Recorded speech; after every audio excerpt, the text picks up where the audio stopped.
Allez, les classements sont à jour après le Grand Prix de Monaco.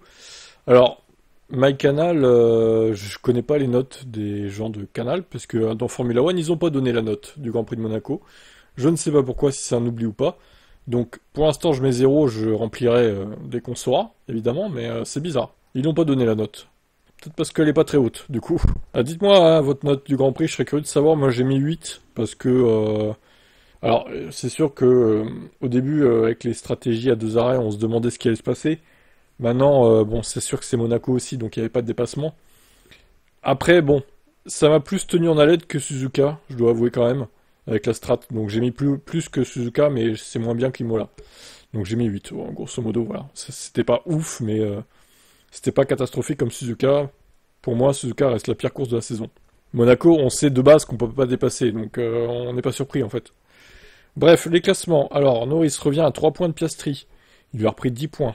Donc Verstappen, là, ben, il a une victoire à 25 points de retard sur Piastri. Russell, 0 pointé. Leclerc revient un peu sur lui, mais il a encore 20 points de retard. C'est dire le retard accumulé de Ferrari. Hamilton est à 63 points, donc 16 points de Leclerc. Il en a reperdu là, du coup. Antonelli, 0 points marqué encore. Albon se rapproche d'Antonelli, attention quand même. Hein. Ocon, il a 20 points. Alors, c'était pas du tout prévu qu'il marque des points à Monaco, lui, mais bien joué. Adjar, il a doublé son capital de points, même plus. Il a 15 maintenant, il a dépassé Stroll. Bravo. Sainz est à 12, il en a marqué un de plus. Et Lawson a enfin ouvert son compteur de points, j'ai envie de dire. Il était temps, Liam. Il est donc à 4 unités. Classement constructeur. McLaren, c'est domination qui continue. 40 points.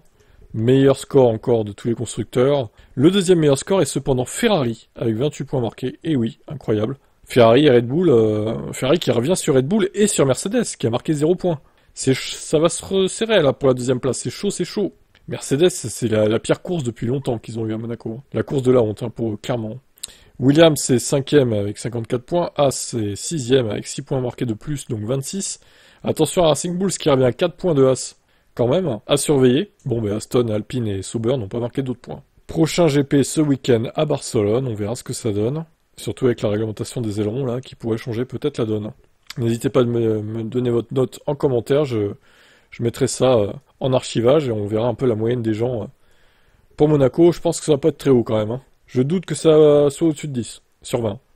Allez, pensez à vous abonner sinon si c'est pas fait. Et à au week-end prochain donc pour l'Espagne. Et tout au long de la semaine, il y aura des news comme d'habitude. Ciao ciao.